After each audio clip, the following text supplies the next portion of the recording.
आप किसी भी बोर्ड से बिलोंग करते हो बेटा, किसी भी दुनिया के किसी भी कोने से, ऐसे सवाल जो एक से ज्यादा कॉन्सेप्ट यूज कर रहे हैं उन्हें हम कॉम्पिटेंसी बेस्ड के फॉर्म में लेते हैं। ठीक है, केस बेस्ड में भी आए हैं। ये क्वेश्चन 2024 में सीधा सीधा पूछा है, आप देख सकते हो। अरे ये 2 लाइन में भी सॉल्यूशन हो सकते हैं क्या? बिल्कुल हो सकते हैं। कैसे हो सकते हैं सर? देख लेना ग्लिम्सेस। तो यार ये सारे क्वेश्चन इस लेक्चर में कराए हैं। तो पेयर ऑफ लीनियर इक्वेशन ये पूरा चैप्टर एक गो में और कुछ ही चंद घंटों में कंप्लीट करा दिया है। तो पूरा लेक्चर देखना मत भूलना और सारे क्वेश्चन कर लेना जो होमवर्क में दिए। ठीक है, all the best. Chapter number 3, pair of linear equation. अगर आपने इस लेक्चर से इतना कर लिया जो मैं आज कराने वाला हूं, तो इसके आगे आपको कुछ नहीं करना पड़ेगा, ये मेरी गारंटी है। और इस चैप्टर में बिल्कुल बेसिक से स्टार्ट करेंगे और वहां तक जाएंगे जो क्वेश्चन सीधे आपके एग्जाम में आने वाला है। तो बिना टाइम वेस्ट किए शुरू करते हैं।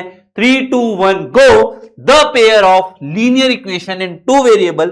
भाई इसमें लीनियर इक्वेशन का मतलब क्या है, पहले ये समझते हैं। सर अभी थोड़े दिनों पहले ही हमने पढ़ा था पॉलिनोमियल्स। वहां हमने पढ़े थे कि पॉलिनोमियल्स जो होते हैं वो डिग्री के बेसिस पे 3 पार्ट में डिस्ट्रीब्यूट किए गए, है ना। 0 भी था वैसे, लेकिन डिग्री 1 थी तो लीनियर, डिग्री 2 थी तो क्वाड्रेटिक, डिग्री 3 थी तो क्यूबिक और डिग्री 4 थी तो बाइक्वाड्रिक, है ना। लेकिन ये क्या था? ये था लीनियर, क्या था ये? Linear poly. पॉली हमारा निकनेम है इसका। तो लीनियर पॉली मतलब कैसा था? ये जैसे x+4 ये लीनियर था। अगर मैंने इसके आगे कुछ इक्वल टू कर दिया, कुछ इक्वल्स टू कर दिया, तो ये बन गया लीनियर इक्वेशन। ठीक है। अच्छा लीनियर क्यों है सर? भाई लीनियर इसलिए है कि सर इसके जो x है इसकी डिग्री 1 है, जो x है उसकी डिग्री 1 है और एक ही वेरिएबल है, तो ये कहलाएगा लीनियर इक्वेशन इन 1 वेरिएबल। इसकी स्टैंडर्ड फॉर्म ax + b = 0 होती है। जैसे हमने लीनियर पॉलिनोमियल पढ़ा था ax + b, px = ax + b पढ़ा था। तो यहां पर एक वेरिएबल है और डिग्री भी 1 है, तो इसलिए लीनियर हो गया, इसलिए 1 वेरिएबल हो गया। लेकिन हम पढ़ने वाले हैं linear equation in 2 variable. 2 variable, अब यहां पे देखो 2 वेरिएबल, एक x है एक y है, 2 वेरिएबल नजर आ रहे हैं, तो क्या हो गया? ये linear equation in 2 variable. Sir linear क्यों है? सर x की पावर भी 1 है, y की पावर भी 1 है। समझ में आई बात? तो ये होता है लीनियर इक्वेशन। अभी एग्जांपल से भी समझ पाऊंगा, है ना। फिर एक जनरल फॉर्म होती है। जनरल फॉर्म क्या होती है सर? जनरल फॉर्म होती है ax + by + c = 0, जहां पर a और b को कभी भी 0 के बराबर नहीं रखना है। जैसे रख दोगे वैसे गड़बड़ हो जाएगी। और ABC जो है, ABC जो है वो होंगे रियल नंबर को बिलोंग कर रहे होंगे। और सर जैसे एक एग्जांपल ले लेते हैं, 3x + 2y = 7, है ना। मान लो ऐसा कोई एग्जांपल ले लेते हैं। अब यहां पर ये क्या है? देखो लीनियर इक्वेशन है, पावर 1 है, वेरिएबल 2 है, तो फिर आपके पास हो गया लीनियर इक्वेशन इन 2 वेरिएबल। लेकिन सर सॉल्यूशन क्या होते हैं? सॉल्यूशन भी तो कुछ होते होंगे। सॉल्यूशन क्या होता है? सॉल्यूशन मतलब क्या होता है कि भैया जो वैल्यू आप x और y की पुट करो और LHS = RHS आ जाए।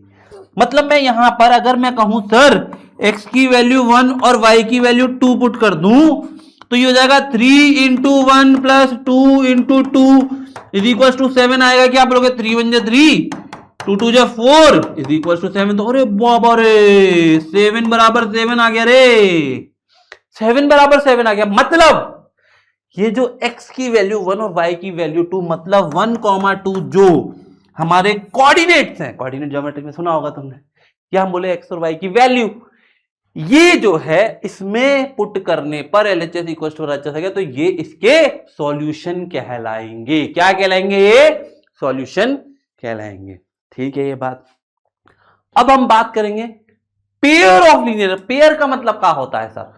पेयर का मतलब, अरे तुम जूते पहनते हो तो 2 पहनते हो, मोजे पहनते हो तो 2 पहनते हो, कानों में बालियां पहनती हैं लड़कियां तो 2 पहनती हैं, आजकल को ट्रेंड में भी होता है, पायल पहनती हैं वो 2 पहनती है। अब अंकलेट की बात नहीं करना, कुछ बच्चे बोलेंगे, कुछ लड़के बोलेंगे सर हमने तो हमारी को एक ही गिफ्ट करी थी, है।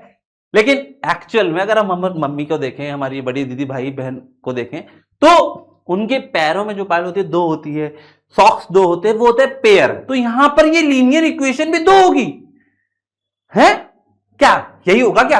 तो मतलब ये लीनियर इक्वेशन भी 2 हो जाएगी। बिल्कुल सही बात है।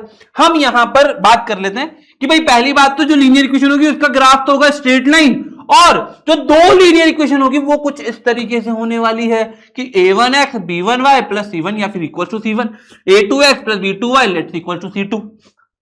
मतलब सर यहां x और y तो सेम ही है कि नहीं? x और y में थोड़ी ना कुछ वेरिएबल वो हमने करा है अलग अलग, लेकिन यहां देखो a1 a2 b1 b2 c1 c2 अलग अलग कर दिया। अच्छा सर अगर ये 2 इक्वेशन है तो लाइन कितनी बनेगी? आप बोलोगे सर मान लो ये है इक्वेशन 1 और ये है इक्वेशन 2, तो एक लाइन ये बनेगी, इसको बोलोगे L1, ये लाइन बनेगी, इसको बोलोगे L2, यही बोलेंगे। तो इक्वेशन 2 है तो लाइन भी 2 होगी। अच्छा 3 इक्वेशन भी हो सकती है क्या? हो सकती है, कोई बड़ी बात थोड़ी है। 3 वेरिएबल में 3 इक्वेशन भी बन सकती है, 4 इक्वेशन भी बन सकती है, 5 भी बन सकती है, लेकिन हम पढ़ रहे हैं pair of linear equation in 2 variable, तो समझ में आ गया पेयर ऑफ लीनियर एक्स और वाई की डिग्री 1 है ना? तो पेयर ऑफ लीनियर इक्वेशन मतलब equals to in 2 variable, 2 variable है। तो हमें यहां ये समझ में आ चुका है कि एक्चुअल में चैप्टर क्या समझाना चाह रहा है। अब हम बात करते हैं कि सर ये 2 लाइन है, एक इक्वेशन 1 की है और एक इक्वेशन 2 की है। कैसे है सर? जैसे कि मान लीजिए मैंने कहा कि ये जो इक्वेशन है ये है a1x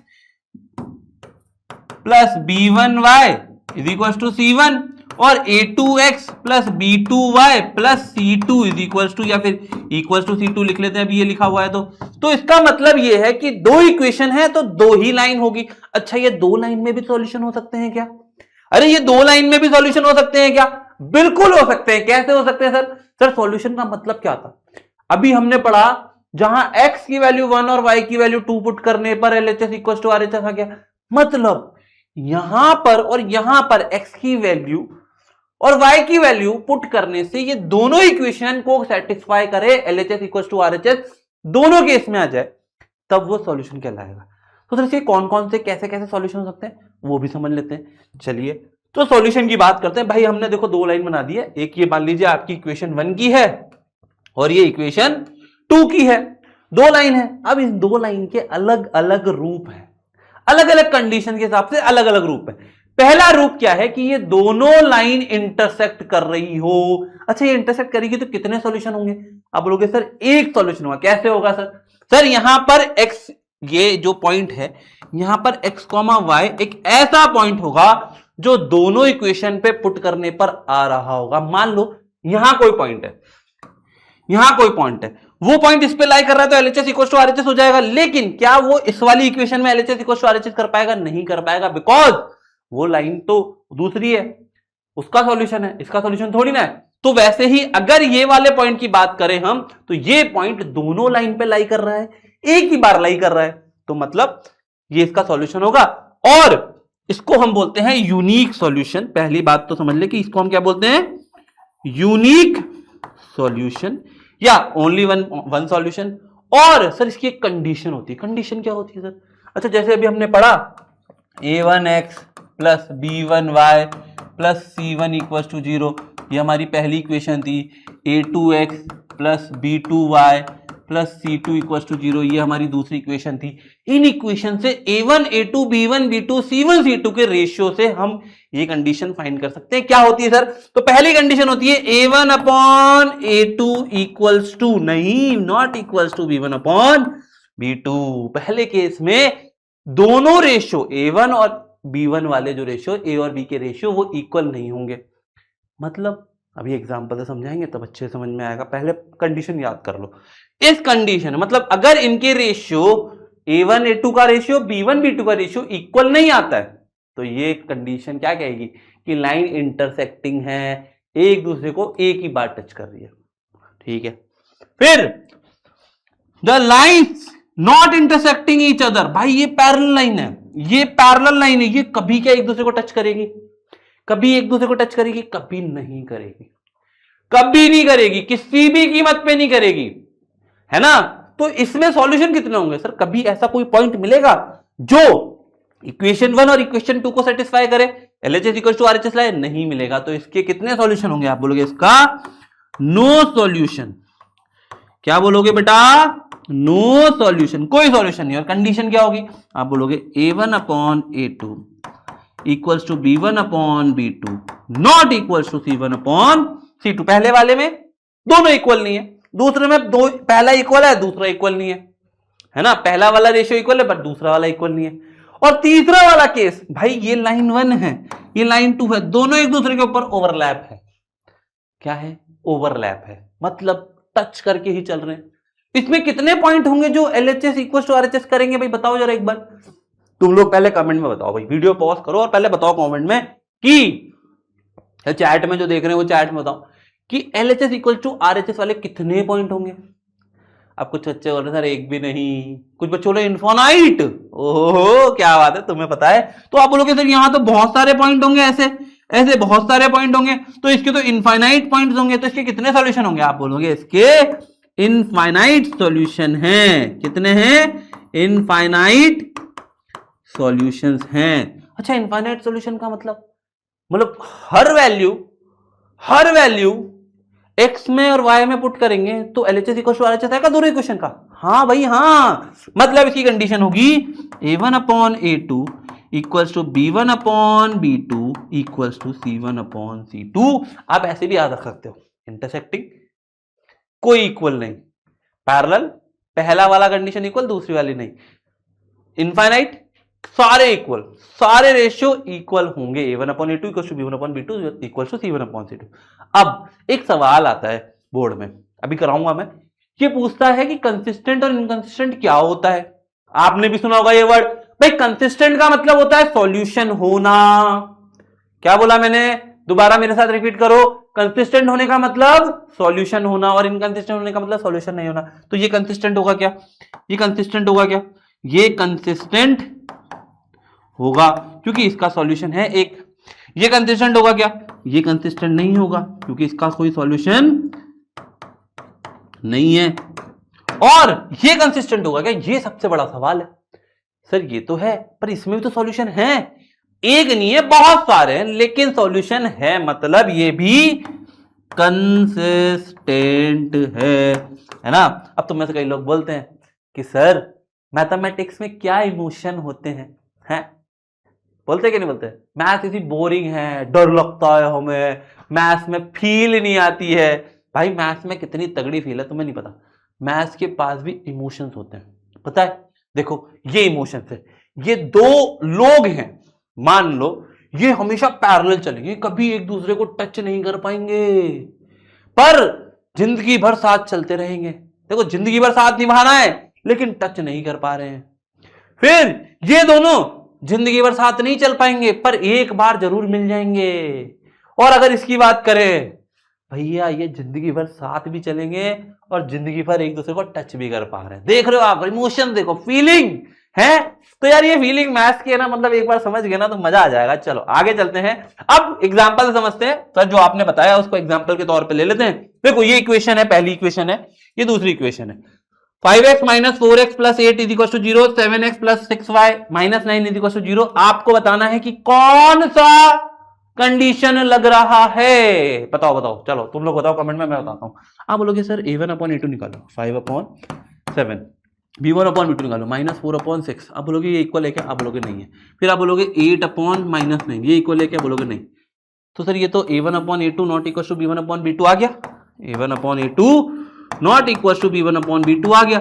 हमें c1 अपॉन c2 तक तो जाने की जरूरत ही नहीं थी। तो हमारे पास कौन सी कंडीशन आ गई, आप बोलोगे इसके यूनिक सॉल्यूशन होंगे, ओनली वन सॉल्यूशन। क्या बोलेंगे, यूनिक सॉल्यूशन बोलेंगे, या फिर हम बोलेंगे ये कंसिस्टेंट है। क्या है ये, कंसिस्टेंट है। ठीक है, अब आते हैं इधर दूसरा एग्जांपल।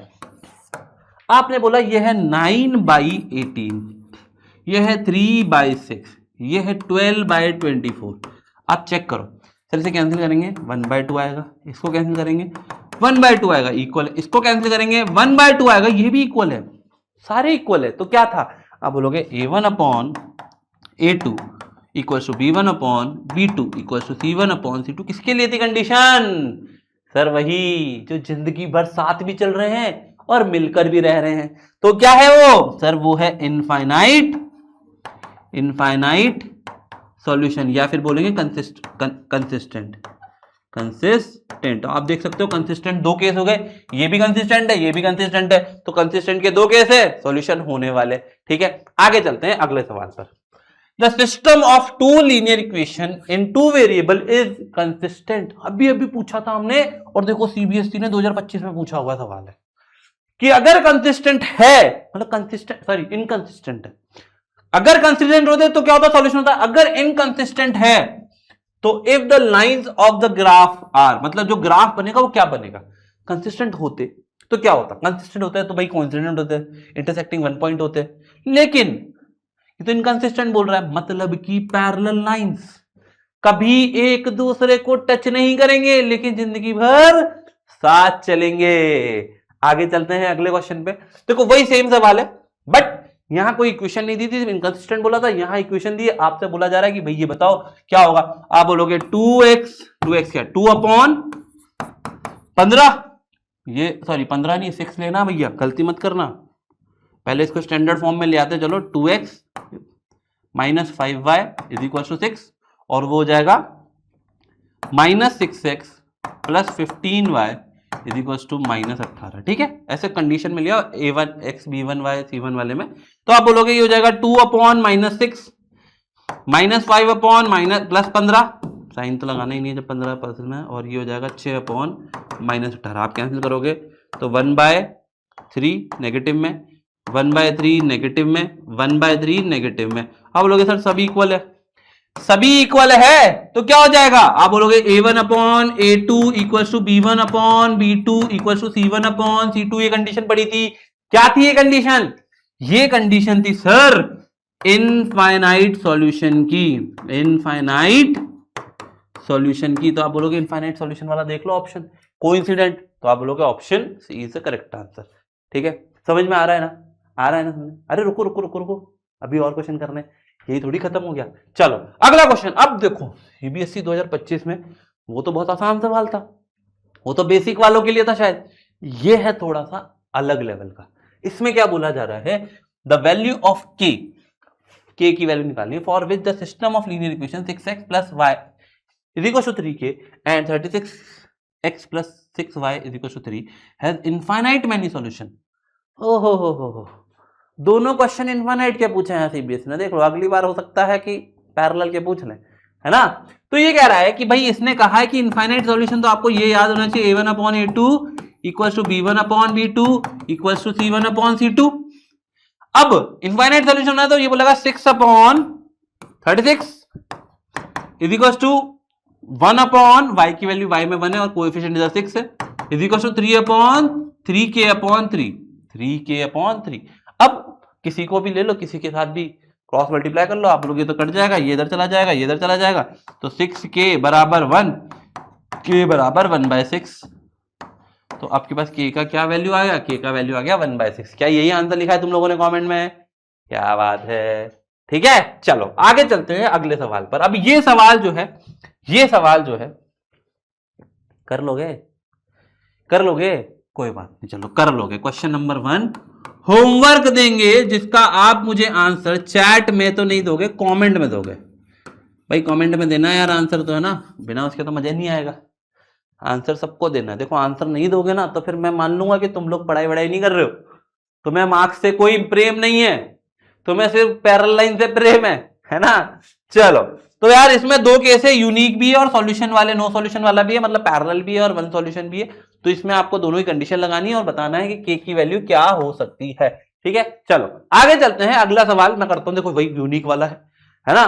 तो ये कह रहा है if the pair of linear equation x minus y बराबर 1 and x plus k y बराबर 5 has unique solution x equal to 2 and y equal to 1। ये क्या है, मतलब ये कह रहा है कि यूनिक सॉल्यूशन है, पुट कर दोगे तब भी आंसर आ जाएगा। नहीं तो हमारे पास तो एक ऑप्शन था ही कि 1 अपॉन, अच्छा यूनिक है तो फिर तो आप बोलोगे सर ये तो नॉट इक्वल टू आता, अगर हम करते तो ये तो 1/1 इज इक्वल टू -1/k, तो आप बोलते k की वैल्यू -1 नहीं होनी चाहिए, नॉट इक्वल टू सॉरी ये नहीं होनी चाहिए। तो यार ये तो क्वेश्चन अलग है, पर ये क्वेश्चन अलग है। आप इससे करोगे तो आप गड़बड़ कर दोगे, और मान लो क्वेश्चन में आंसर -1 दिया होता तो आपकी तो बन जाती ना है ना। तो हमें इस वाले में ये मेथड नहीं लगाना है, हमें क्या करना है, हमें ये बोलना है कि भाई अगर ये बोला है कि 2 और 1 पुट करने से k की वैल्यू आ रही है, तो आप बोलोगे यहां पे कर दो पुट 2 इस वाली इक्वेशन में, और यहां पे पुट कर दो इसमें 1 इज इक्वल टू 5। आप बोलोगे ये उठा के तो ले जाओ, k की वैल्यू कितनी आ जाएगी, 3 आ जाएगी। यही हमारा क्वेश्चन खत्म हो जाएगा। आप बोलोगे आंसर हमारा हो जाएगा सी फॉर कैट। तो हमारा आंसर भी आ गया, और देखो हमें वो कंडीशन लगानी भी नहीं पड़ रही है। तो इसीलिए सीबीएसई कभी कभी घुमा देती है ना। चलो आगे चलते हैं। Pair of linear equation x plus 2y plus 5 x plus 2y plus 5 is equal to 0 minus 3x minus 6y plus 1 is equal to 0। अब देखो यहाँ पे क्या है, c इस तरफ है, कोई बात नहीं, ऐसे रहना, तो चेंज करना नहीं है ना। ये हो जाएगा 1 बाय माइनस 3, ये हो जाएगा 2 बाय माइनस 6, ये हो जाएगा 5 बाय 1। आप बोलोगे इसको कैंसिल करूंगा तो minus 1 by 3 equal to minus 1 by 3 not equal to 5 by 1 आएगा। आप बोलोगे ये कौन सी कंडीशन है, a1 अपॉन a2 माइनस आएगा यहाँ पर, a1 upon a2 not equal to b1 upon b2 not equal to c1 upon c2। मतलब याद आ रहा है, याद आ रहा है, वही वाला है ना, जो मिल नहीं पा रहे हैं, तो आप क्या बोलोगे, no solution is the correct answer. यहाँ पे कौन सी कंडीशन लग रही है, यहाँ लग रही है a1 upon a2 equals to b1 upon b2 not equals to c1 upon c2, ये कंडीशन लगेगी, और यही सवाल आपसे पूछा गया है। चलिए आगे चलते हैं, एक और सवाल देखते हैं। ये सवाल भी वैसा ही है, बट ये थोड़ा सा भयानक सवाल है ना, थोड़ा सा भयानक सवाल है।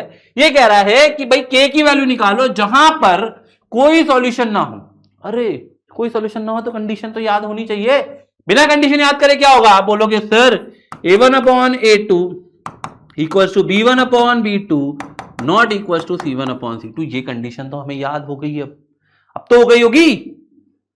कुछ बच्चे कह रहे सर हमें नहीं याद है ना, ऐसे ही कह रहे हो ना तुम लोग, मैं बता रहा हूं तुमको, मैं सब याद करा दूंगा, चिंता मत करो। अब आप बोलोगे ये a1 की वैल्यू है 3, b1 की वैल्यू क्या है 2k माइनस 1, फिर a2 की थी, फिर b1 की वैल्यू है 1 और b2 की वैल्यू है k माइनस 1।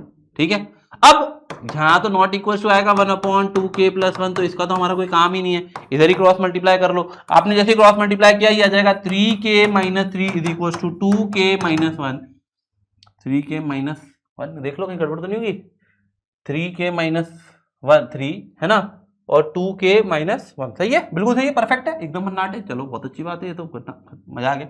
आप लोग इसको ले आओ इधर, इसको ले आओ उधर, तो हो जाएगा 2 को, तो ये हो जाएगा k बराबर कितना, k बराबर कितना, ये हो जाएगा 2। अरे भैया k की वैल्यू 2 ही आ रही है, k की वैल्यू 2 ही आ रही है ना। तो ये इतना सिंपल सवाल था, बट हमें क्या देख के डर लग जाता है, ये ऐसे बड़े बड़े वैल्यू दे देते हैं तो हम लोग घबरा जाते हैं, लेकिन क्वेश्चन बहुत आसान आने वाले हैं। चलिए आगे चलते हैं। Solution of system of linear equation in 2 variable. अब ये हमारा पार्ट 1 हुआ खत्म, है ना, कंडीशंस वाला जो पार्ट था वो हो गया खत्म। अब आ गया है क्या, सॉल्यूशन निकालना। भाई सॉल्यूशन क्या है, कैसे है, कौन है, ये तो हमें पता चल गया, लेकिन निकालेंगे कैसे, वैल्यूज कैसे आएंगी, वो सारी चीजें यहां पढ़ने वाले हैं हम। अब इसकी कंडीशन होती है 2 तरह की, मतलब 2 तरीके से निकाले जा सकते हैं, या तो ग्राफिकल या एल्जेब्रिक, ये 2 ही चीज हो सकती है। पर ग्राफिकल का तो एक ही मेथड है ग्राफ बनाना, पर एल्जेब्रिक के 3 मेथड होते हैं। कौन कौन से होते हैं, एक होता है सब्स्टिट्यूशन, एक होता है क्रॉस एलिमिनेशन, और ये होता है क्रॉस मल्टीप्लिकेशन, जो कि क्या है, तुम्हारी बुक के अंदर नहीं होगा ना भाई, डिलीटेड है। क्या है ये, डिलीटेड है, ये कोर्स में नहीं है, तो हम इसको पढ़ भी नहीं रहे, है ना, बट ये बाकी 3 पढ़ने पड़ेंगे। एल्जेब्रिक में जिसमें ये एलिमिनेशन और सब्स्टिट्यूशन पढ़ने पड़ेंगे, और ग्राफिकल पढ़ना पड़ेगा। तो चलिए स्टार्ट करते हैं ग्राफिकल मेथड से। ग्राफिकल मेथड में ग्राफ बनाना आना चाहिए। अब हम में से कई बच्चे ऐसे हैं हमें ग्राफ बनाना ही नहीं आता, हम ग्राफ देख के ऐसे हो जाते हैं, सर ये क्या दे दिया जिंदगी में, है ना। तो ग्राफ बनाना समझते हैं। ग्राफ बनाते कैसे, देखो मान लीजिए ये इक्वेशन 1 है, ये इक्वेशन 2 है, दोनों इक्वेशन के ग्राफ बनाएंगे। कैसे बनाएंगे, आप बोलोगे सर यहां पर बॉक्स बनाते हैं। पहले बॉक्स बनाया, ये हमने बनाया इक्वेशन 1 के लिए, और ये हमने बनाया इक्वेशन 2 के लिए। इस तरीके से हमने बना लिया। यहां पर हमने कम से कम 3 सॉल्यूशन, 3 बार तो वैल्यूज पुट करनी है ना। ये x है, ये y है, ये x है, ये y है। अब आपको पहली इक्वेशन में x की वैल्यू पुट करनी है, आपने बोला सर एक काम करते हैं, एक्स की वैल्यू 1 पुट कर दो, 1 तो मत करो, थोड़ी बड़ी करते हैं, 2 करते हैं, एक्स की वैल्यू 2 पुट करिए, 2 पुट करिए यहां पर, तो 2 उधर चला जाएगा, -2 हो जाएगा, कैंसिल हो जाएगा, तो y की वैल्यू कितनी आएगी, 1 आएगी। आपने बोला सर एक्स की वैल्यू 0 पुट कर दो, आपने बोला एक्स की वैल्यू 0 पुट कर दो, तो y की वैल्यू भी 0 ही आएगी, क्योंकि 0 है तो 0 ही आने वाला है। फिर आपने बोला सर एक काम करते हैं, एक्स की वैल्यू 4 पुट कर देते हैं, आपने एक्स की वैल्यू 4 पुट करी, उधर गया -4 डिवाइडेड बाय 2 किया, इससे इधर ले जाके, तो आपने बोला y की वैल्यू 2 आ गई। तो यहां पर हमने 3 सॉल्यूशंस निकाल दिए। 3 सॉल्यूशन किसके, पहली इक्वेशन के, अभी दोनों इक्वेशन के नहीं निकले, पहली इक्वेशन के, है ना। फिर दूसरी इक्वेशन पे आते हैं, 3x - 4y = 20। तो मैंने कहा एक काम करो, x की वैल्यू 0 पुट कर दो, x की वैल्यू 0 जैसे पुट करी तो ये क्या हो जाएगा, 4 डिवाइड करेगा तो क्या हो जाएगा 5, तो y की वैल्यू कितनी आ जाएगी, -5। ठीक है, मैंने कहा एक काम करो, x की वैल्यू कुछ बड़ी पुट करते हैं, जैसे कि 4 पुट कर देते हैं। मैंने कहा x की वैल्यू 4 पुट कर देते हैं, 4 × 12, उधर जाएगा माइनस होगा, कितना बचेगा 8, तो इधर हो जाएगा कितना, -2, क्योंकि ये डिवाइड करेंगे तो -2। फिर मैंने कहा एक काम करते हैं, इस बार हम 3 की वैल्यू और बड़ी पुट करते हैं, क्या पुट करें बताओ। आप बोला सर, किसी ने बोला सर एक काम करो 8 पुट कर दो, 3 8 कितना होता है 24, 8 तो बहुत बड़ा हो जाएगा हमारी टेबल में, नहीं छोड़ो यार, थोड़ा पीछे आ जाते हैं, 6 पुट कर देते हैं। आपने बोला 6 पुट करते क्या हो जाएगा, ये हो जाएगा 18, उधर जाएगा कितना बचेगा 2, तो यहां पर ये कितना आएगा, -4 डिवाइड करेंगे तो 1/2, तो यहां पे अगर हमने रखा 6 तो यहां आ गया -1/2, सही है। तो ये हमने वैल्यूज निकाल ली। अब हमें करना क्या है, अब हमें इसे ग्राफ पर चेप देना है। पहली इक्वेशन है, मान लीजिए मैं पहली इक्वेशन को दूसरे कलर से कर देता हूं, है ना, मान लीजिए इसको ब्लू कलर से कर देते हैं, है ना। तो x की वैल्यू 2 पर y की वैल्यू 1 है, पहला कोऑर्डिनेट, x की वैल्यू 0 पे y की वैल्यू 0 है, दूसरा कोऑर्डिनेट, x की वैल्यू 4 पर y की वैल्यू 2 है। आप बोलोगे कुछ इस तरीके से बनेगी लाइन, और जब आप स्केल से बनाओगे तो परफेक्ट बनेगा, ग्राफ पेपर पे जब आपको बोर्ड में दिया जाएगा तो इस तरीके से परफेक्ट बच जाएगा। फिर 0 पे -5, 0 पे -5, यहाँ पे y बहुत बार आ गया है, कोई बात नहीं, पर है ना, ये y बेचारा इधर उधर ढूंढ रहा है ना। तो 0 पे -5, x की वैल्यू 0 पे, y की वैल्यू -5, यहां पर पहला पॉइंट, 4 पर -2, 4 पर -2 यहां पर, और 6 पर 1/2, 6 पर 1/2 यहां पर कहीं मान लो। तो जब आप इसे जोड़ोगे तो ये कुछ ऐसे करके जाएगा। अब मेरे पास आगे जगह नहीं है तो ये कहीं आगे जाके मीट कर जाएगा। अच्छा, मीट करेगा कि नहीं करेगा, आप बोलोगे सर देखो मिलेगा ना यार, ये इधर चौड़ा हो रहा है उधर बड़ा हो रहा है, तो मतलब ये तो मिलना चाहिए। तो मतलब कि इसका कितने सॉल्यूशन है, बोलोगे सर यूनिक सॉल्यूशन है।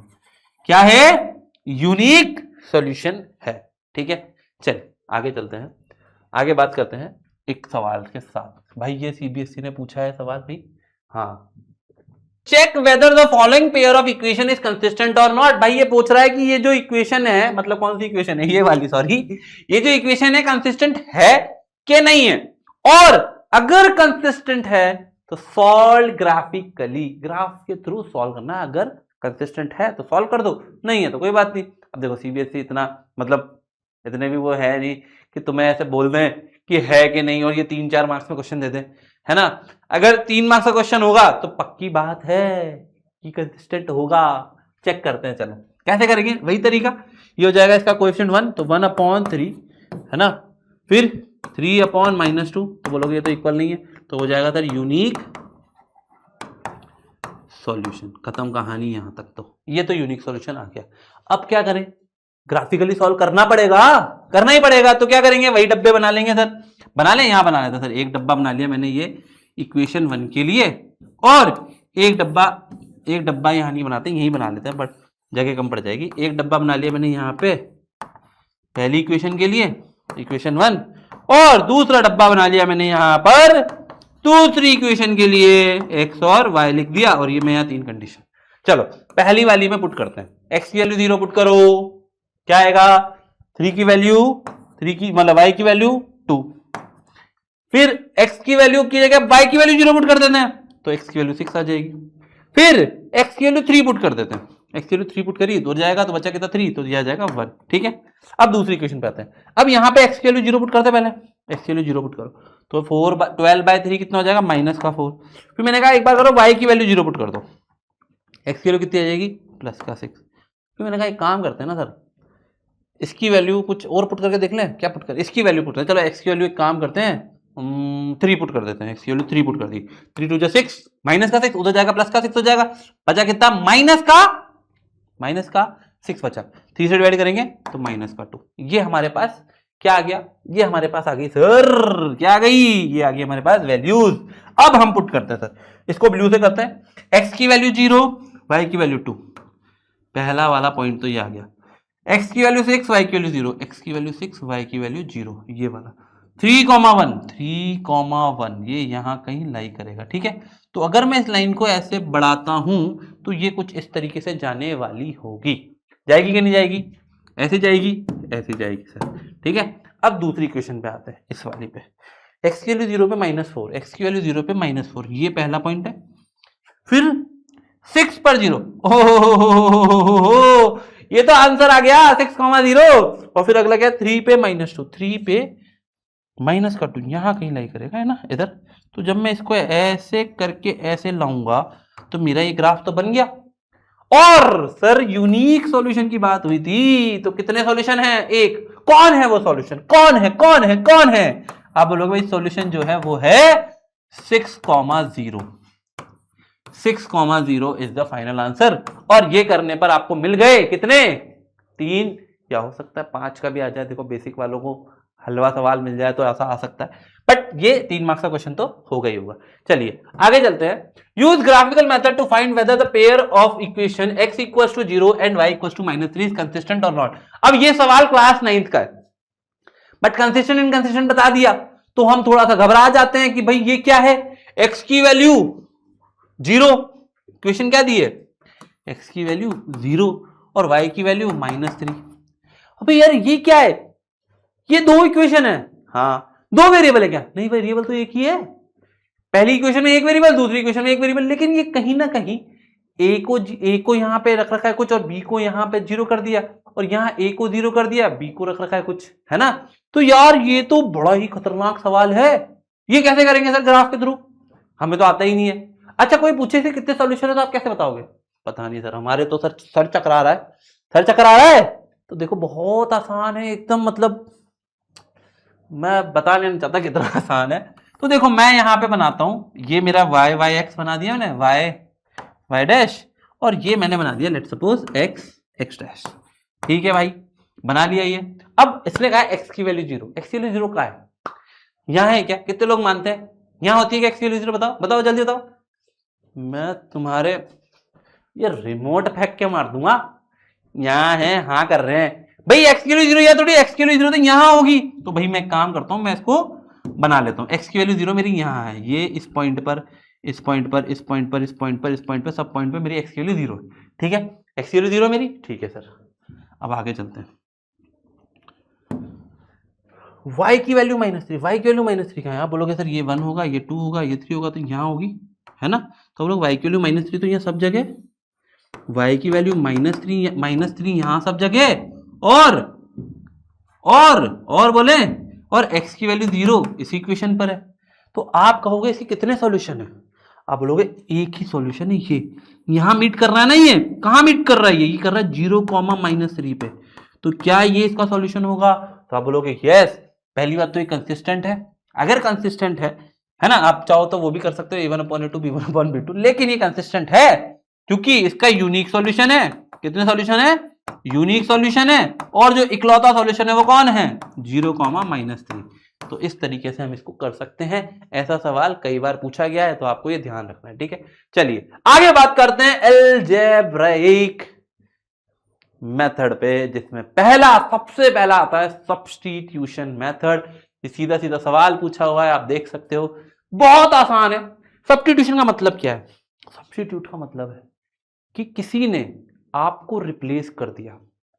सर बहुत डार्क हो गया है, मतलब समझ रहे हो ना, मान लीजिए आपने कभी जिंदगी में कुछ ऐसा काम कर दिया, अपनी मम्मी पापा की बात नहीं मानी, मम्मी ने बोला जा छत से कपड़े उतार ला, तुमने मानी नहीं बात, तो मम्मी क्या बोलेगी, ये तो नालायक है, रहने दे, छोटे भाई से बोलेगी बेटा तू जा।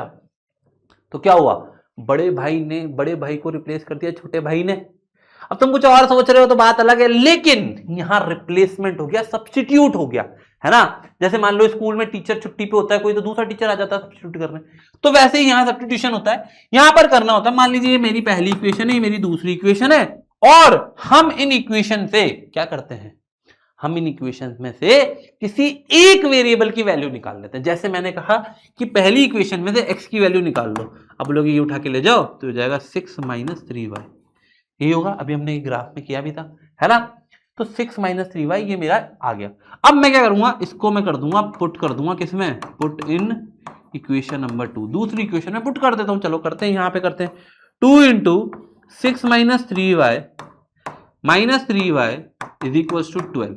अब आप बोलोगे सर ये हो जाएगा 6 2 12, ये हो जाएगा minus 6y is equal to, sorry minus 6y और minus 3y is equal to 12, 12 से 12 तो जय राम जी की, तो ये हो जाएगा माइनस का 9y इज इक्वल टू 0। तो अब लोग y की वैल्यू तो 0 आ गई, y की वैल्यू तो 0 आ गई। अच्छा y की वैल्यू 0 आ गई तो x की वैल्यू क्या होगी, आप लोग x की वैल्यू तो यहाँ है ये 6 माइनस 3y। अब लोग कोई बात नहीं सर, यहाँ पुट कर देते हैं x की वैल्यू 6 इंटू 3 इंटू 0, तो आप क्या कितना आ जाएगा 6 ही आएगा। तो आप क्या सॉल्यूशन क्या गया 6,0 is the solution of this two linear equation.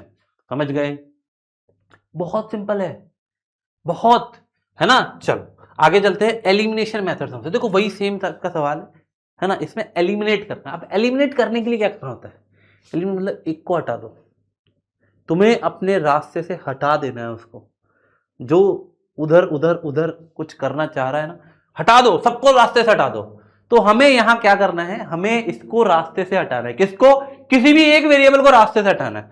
मैंने देखा सर इसका जो कोएफिशिएंट है सेम है, अगर नहीं होता तो बना लेते, इसको 2 से मल्टीप्लाई करते तो इनका सेम हो जाता, लेकिन अभी तो सेम दिया हुआ है, तो हमने बोला ये वाली इक्वेशन दोनों इक्वेशन है, पहली और दूसरी, तो मैं इसमें ऐसा क्या करूं कि ये कैंसिल हो जाए। आप बोलोगे ऐड कर देते हैं, ऐड करते ये तो चला जाएगा, क्योंकि plus 3y minus 3y cancel हो जाएगा, यहाँ कितना बचेगा 3y, सॉरी 3x बचेगा, सॉरी, और यहाँ कितना बचेगा, आप बोलोगे ये 6 प्लस 3 कितना हो जाएगा, ये 18 हो जाएगा। तो x की वैल्यू कितनी आ जाएगी 6 आ जाएगी। अगर x की वैल्यू 6 आ गई तो आप क्या करोगे, पुट कर देंगे, इधर पुट कर देंगे। तो आपने बोला यहाँ पे का 6 plus 3y is equal to 6, cancel, 3y की वैल्यू 0 तो y की वैल्यू 0।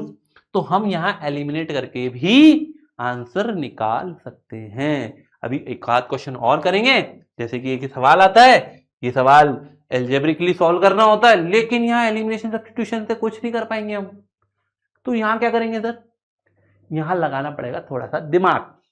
क्या दिमाग, जो हमारे पास थोड़ा कम है, तो मैं बता देता हूं करना क्या होता है इस इक्वेशन में।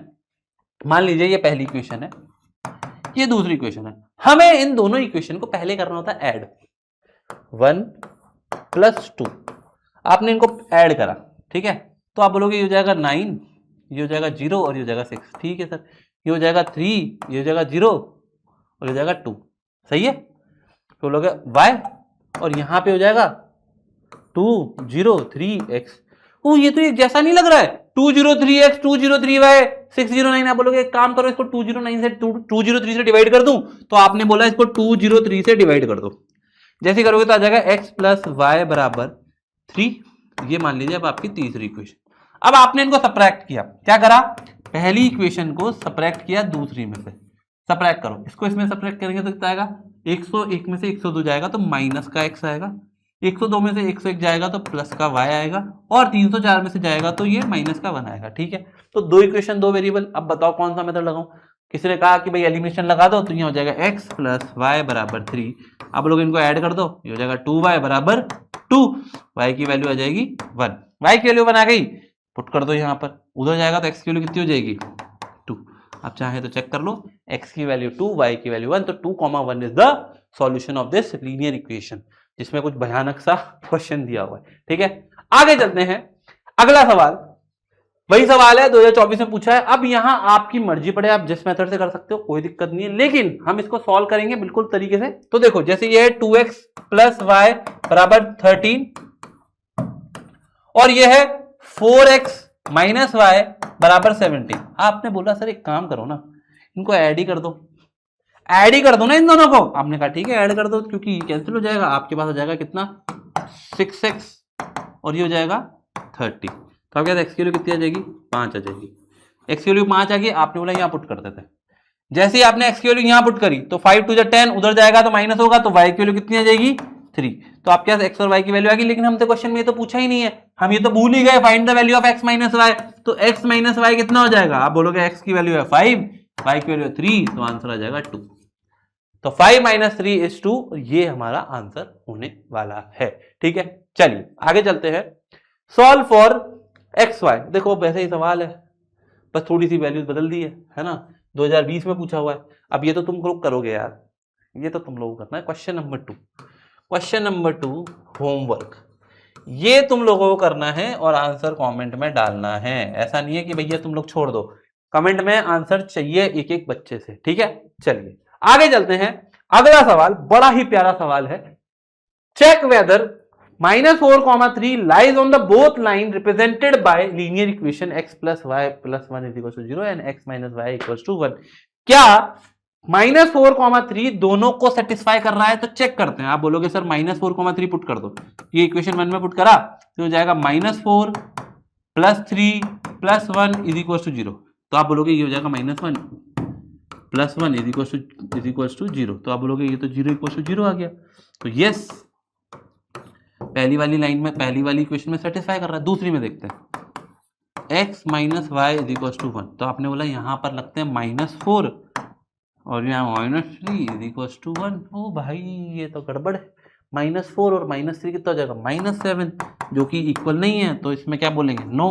तो भैया पहली इक्वेशन जो थी वहां तो ये सेटिस्फाई कर गया, पर दूसरी इक्वेशन में सेटिस्फाई नहीं कर रहा है। चलिए आगे बात करते हैं वर्ड प्रॉब्लम, जो तुम्हारी जिंदगी का सबसे बड़ा दुश्मन है कि नहीं? क्या कहते हो? कमेंट में बता दो एक बार कि यार सर ये जो वर्ड प्रॉब्लम है ना, ये हमारे लिए एक मतलब है ना, मतलब कहते ना यमराज है, हमें बड़ा डर लगता है। तो यार आज हम लोग इसको इस तरीके से करेंगे कि आपके कोई भी वर्ड प्रॉब्लम ऐसा ना हो कि नहीं बने। सारे वर्ड प्रॉब्लम आप बना लोगे, चाहे एग्जाम के हो, चाहे किसी बुक के हो, कुछ भी हो। ठीक है, तो पहले मेरी बात सुनना। सबसे पहले हमें करना क्या, हमें समझना है कि क्वेश्चन क्या है, क्या रहा है। अब उसको समझने के लिए हमें अपनी जो लैंग्वेज है ना, हमारी मातृभाषा या हमारी जो भी आपकी पर्सनल लैंग्वेज जिसमें आप समझ सकते हो, इंग्लिश में समझ जाओ, इंग्लिश में, हिंदी में समझ जाओ, हिंदी में, वो कर लेना है। ठीक है, तो यहां पे शुरुआत करते हैं पहले सवाल से। क्वेश्चन पढ़ते हैं, एक एक करके मैं आपको जो स्टेप बता रहा हूं वैसे वैसे लिखते जाना, आपके लिए बहुत आसान होने वाला है। ठीक है, तो देखो क्या कह रहा है, इन अ पेयर, है ना, ये 2025 का सवाल है। पहले हम ये 2-3 सवाल ऐसे करेंगे, फिर हम कैटेगराइज करके भी लाए हुए हैं, है ना। In a pair of supplementary angle, the greater angle exceed the smaller angle by 50। अब देखो यहां क्वेश्चन खत्म हो चुका है एक तरीके से। आपसे बोला जा रहा है सप्लीमेंट्री एंगल। भाई पता है सप्लीमेंट्री एंगल कौन से होते हैं? पता है कि नहीं पता है? हमें पता है ना। हम बोलेंगे सर हमारे पास 2 एंगल है, एक x मान लो, एक y मान लो। तो मान लीजिए कोई भी एक angle, let suppose let greater angle be x और स्मॉलर एंगल बी वाई। आपको पहले ये एंगल मान लेना और डिग्री लगा देना। यार डिग्री में होते हैं ये, तो थोड़ा सा टीचर मार्क्स काट सकता है ना। अभी बोल रहा है if in the pair of supplementary, supplementary सुनते ही हमारे दिमाग में आएगा दोनों एंगल का सम 180 डिग्री होगा। तो आप बोलोगे x + y = 180 डिग्री होने वाला है। ये मेरी पहली इक्वेशन बन गई। फिर आगे बोला जा रहा है if the greater angle exceed, तो जो बड़ा होगा वही तो एक्सीड कर रहा होगा, है ना। तो if the greater angle exceed smaller by 50, y + 50। देखो लैंग्वेज जो बोली जा रही है ना, वही आपको गणित में मतलब ये नंबर्स में उतार देनी है ना, पिरो देनी है। मतलब ये आपकी दूसरी इक्वेशन। आप बोलोगे सर यहां से हम एलिमिनेशन मेथड करें या सब्स्टिट्यूशन करें? तो ये तो आसानी से दिख रहा है कि यार सब्स्टिट्यूशन ज्यादा आसान है। आप बोलोगे सर पुट x = y + 50 इन इक्वेशन 1। ठीक है, तो आपने यहां पुट कर दिया। x की वैल्यू कितनी हो गई? x की वैल्यू आपने करी 50 मतलब 50 क्या, y + 50 प्लस y = 180।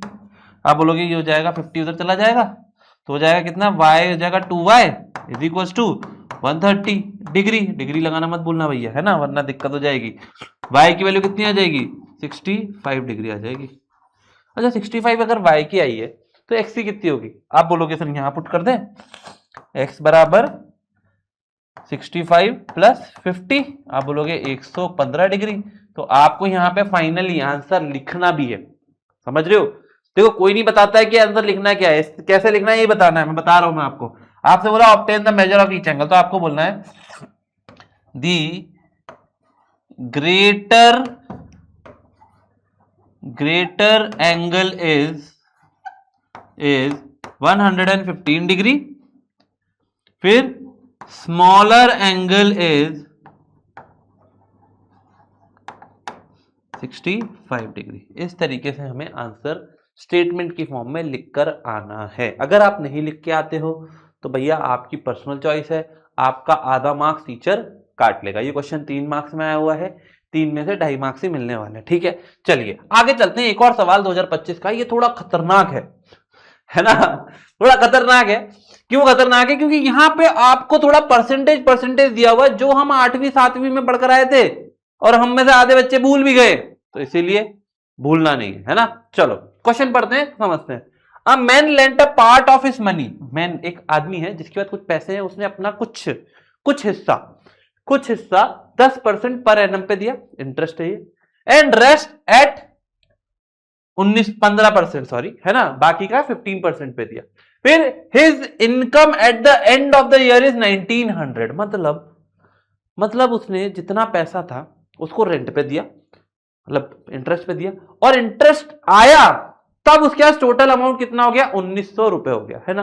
फिर उसने बोला if we interchange the rate of interest of two sum, अब इसने क्या करा, रेट ऑफ इंटरेस्ट इंटरचेंज कर दी, ये वाला 15 इधर लिया या 10 वाला उधर दे दिया, जो बचा हुआ अमाउंट था उसको 10 से दे दिया, और जो पहले अमाउंट दिया था उसको 15 पे दे दिया। अब बोला जा रहा है he would have earn 200 rupees more, भैया इसने 200 रुपए एक्स्ट्रा कमाए, समझ रहे हो ना, 200 रुपए एक्स्ट्रा कमाए। Find the amount lent in both case. तो भाई पहले बात करते हैं कि जो पहला केस था, है ना, उसमें मान लीजिए उसने x% पैसा दिया हो, है ना, x रुपीज दिया हो, मतलब तो हम बोलेंगे the part of amount lent at 10% let equals to x rupees, ठीक है, x में मान लिया, and the part of amount lent at 15% will equals to y rupees. पहले केस के अकॉर्डिंग है ये, दूसरे केस के अकॉर्डिंग इंटरचेंज हो जाना है ना। तो इसके अकॉर्डिंग आप बोलोगे कितना हो जाएगा, इसका अमाउंट कितना हो जाएगा, अमाउंट हो जाएगा 10% of x, 10% of x into 100, मतलब आपको याद है सिंपल इंटरेस्ट का formula p into r into t. तो प्रिंसिपल कौन है, x, आर कौन है, सॉरी प्रिंसिपल x, हाँ आर कौन है 10%, और टाइम कितना है 1 ईयर, तो आप बोलोगे p into r into t मतलब x इंटू 10, तो आप बोलोगे 10% ऑफ x, मतलब परसेंट ऑफ x, तो अपॉन 100 हो जाएगा, plus y% of x, y 15% of y, sorry 15% of y upon 100 is equal to, ये दोनों मिला के उसको 1900 रुपए मिले हैं। समझ में आई बात, नहीं समझ में आई है तो दोबारा सुन लो, एक बार और बता रहा हूं क्योंकि मुझे पता है नहीं समझ में आई होगी। भैया उसने 10% पे कुछ पैसा दिया, वो पैसा कितना है x, तो 10% पे तो इंटरेस्ट मिला मिलू के उसके पास पैसा आएगा, है ना, तो वो आया x ऑफ 10%, है ना, 1 साल का, और y ऑफ 10%, तो इंटरेस्ट कितना आ जाएगा p into r into t, p कितना है x, r कितना है 10 और t कितना है 1 ईयर, तो हमने ऐसे लगा दिया और ऐसे ये लगा दिया, दोनों मिला के इसके पास 1900 रुपए आए हैं, है ना। अब उसने इंटरचेंज कर दिया, मतलब ये जो था ये 15% दे दिया, तो हो जाएगा 15% of x upon 100 plus 10% of y upon 100 is equal to 200 रुपए एक्स्ट्रा लग रहे हैं, मतलब 200 रुपए एक्स्ट्रा मिल रहे हैं, मतलब कि हो जाएगा 2100 रुपए। ये मेरी पहली इक्वेशन बनी है सर, ये मेरी दूसरी इक्वेशन बनी है, ठीक है, मेरे पास 2 इक्वेशन बन चुकी है। अब बहुत सिंपल सा काम है कि इस इक्वेशन को सॉल्व करना है, बट हम लोग देख के डर गए कि ये क्या दे दिया सर, कुछ नहीं दिया भाई, कुछ नहीं दिया, बस आपको ये 100 इधर मल्टीप्लाई कर लेना है, तो ये हो जाएगा 10x plus 15y is equal to 190000। ऐसे ही ये हो जाएगा 15x plus 10y is equal to 210000। अब यार ऐसे क्वेश्चन करने के लिए हमने एक क्वेश्चन किया था अभी थोड़ी देर पहले, याद है, जिसमें आपने प्लस माइनस कर लिया था, आप इसमें मल्टीप्लाई का तो कर सकते हो, बट बड़ा भारी केस हो जाएगा, मुझे लगता है कि इसको 10 से मल्टीप्लाई करना और इसको मतलब करना बड़ा मतलब अजीबोगरीब हो जाएगा। इसलिए मैंने सोचा कि ऐसा ना करके मैं पहले इन दोनों को प्लस कर लेता हूं। मैंने क्या करा, पहले इन दोनों को प्लस कर लिया, इनको पहले प्लस करा, प्लस करते ही हो जाएगा 25x plus 25y is equals to 4 0 0 0 0 0 5 बार 0 आ जाएंगे। आप बोलोगे 25 से काट दो तो x plus y is equals to, ये हो जाएगा 25 से काटेंगे तो कितना हो जाएगा, देखो 100 आता है 4 बार, तो आप बोलोगे ये तो 4 है, तो आप बोलोगे हो जाएगा डिवाइड कर लो 4000 को, मतलब इसको 0 से, तो ये आ जाएगा यहाँ से 25 डिवाइड करते ही 16,000 रुपीज। अब आप मान लीजिए ये आपकी तीसरी इक्वेशन है। अब मैंने क्या किया, अब मैंने इनको सब्ट्रैक्ट कर दिया, मैंने इन दोनों इक्वेशन को सब्ट्रैक्ट कर दिया। सब्ट्रैक्ट करते ही आ जाएगा माइनस का 5x प्लस का 5y is equal to minus का, आप बोलोगे सर ये बचा 2 और 20,000 बचेगा, ये तो बस नहीं 2,000 ही बचेगा, 20 भी क्यों बचेगा, है ना, मतलब बचेगा तो 20,000 है ना। अब आप क्या करोगे, आप बोलोगे सर 5 से डिवाइड कर देते हैं, फिर से 5 से डिवाइड कर दो तो हो जाएगा ये x minus x plus y is equal to, यहां से करोगे 5 से डिवाइड तो ये बचेगा 4544000, ठीक है, 4,000 रुपए बच गया। ठीक है, अब आपके पास दो इक्वेशन है, दो वेरिएबल, आप दोनों को ऐड कर दो तो यहां से आपके पास आ जाएगा 2y बराबर कितना हो जाएगा, माइनस है वैसे, ये माइनस ध्यान रखना है यहाँ पे, मैं इसको प्लस करेंगे तो 2y बराबर ये माइनस हो जाएगा, इसमें से बचा कितना 12,000 रुपीज, तो एक्स वाई की वैल्यू आ गई आपके 6,000 रुपीज, वाई आपके पास आ गया 6,000 रुपए। ठीक है, अब ये बोल रहा है x plus y is equal to ये है, तो आपके पास एक्स की वैल्यू कितनी आ जाएगी, आपके पास एक्स की वैल्यू आ जाएगी 10,000 रुपीज। तो ये आपके पास फाइनल अमाउंट आ गया है, आप इसे कैलकुलेट इस तरीके से कर सकते हो। ठीक है, एक बार लिख लो, नोट कर लो फटाफट और क्वेश्चन को समझ लो। चलिए आगे चलते हैं अगले क्वेश्चन पे। ये क्वेश्चन थोड़ा सा और खतरनाक है, लेकिन ये सेम उसी टाइप का क्वेश्चन है जो आप अभी करके आए हो, तो ये वाला क्वेश्चन तो बनता है आपको ही करना यार, 2025 में आया हुआ सवाल है, तो यार क्वेश्चन नंबर 3 या 4 जो भी है ये, है ना, आप देख लेना, ये भी आपका होमवर्क हो गया है, आप इस क्वेश्चन को करना है। इसमें देखो क्वेश्चन पढ़ना, विजय इन्वेस्टेड सर्टेन अमाउंट, देखो वही कह रहा है, पहले ए में उसने अमाउंट वो करा कितने रेट पे, 8% पे एंड 9% पे, अलग अलग है ए और बी में, फिर वही सेम है। अबे यार ये तो सेम ही सवाल है ना, तो कर लोगे, प्रॉमिस करो, पिंकी प्रॉमिस करो, नहीं तो सही बता रहा हूं शराब दे दूंगा मैं। अबे शराब बोल रहा हूं, शराब नहीं शराब लाइक पता नहीं क्या सुनते हो तुम लोग यार।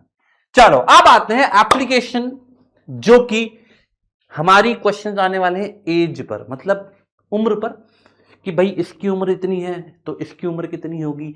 लेकिन इससे पहले एक छोटी सी चीज मैं आपसे बोलना चाहता हूं कि एक चीज बताओ, आपकी अगर एज आज एक्स है, या मान लीजिए आपकी एज आज 15 साल है ना, तो 5 साल बाद आपकी 15 ऐड हो जाएगी, होगी कि नहीं होगी।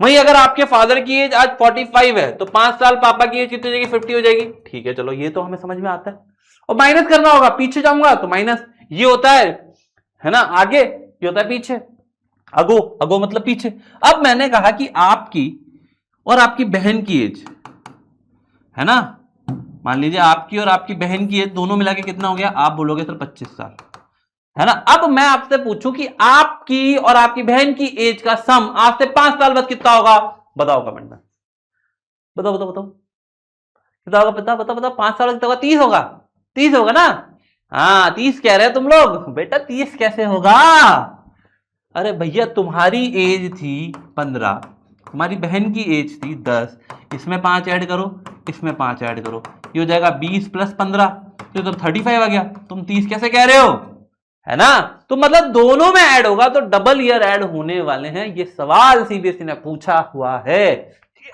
ठीक है, चलो तो चलते हैं, पहला सवाल करते हैं। 2024 में पूछा है, 3 years ago Rashma was thrice old as Najma.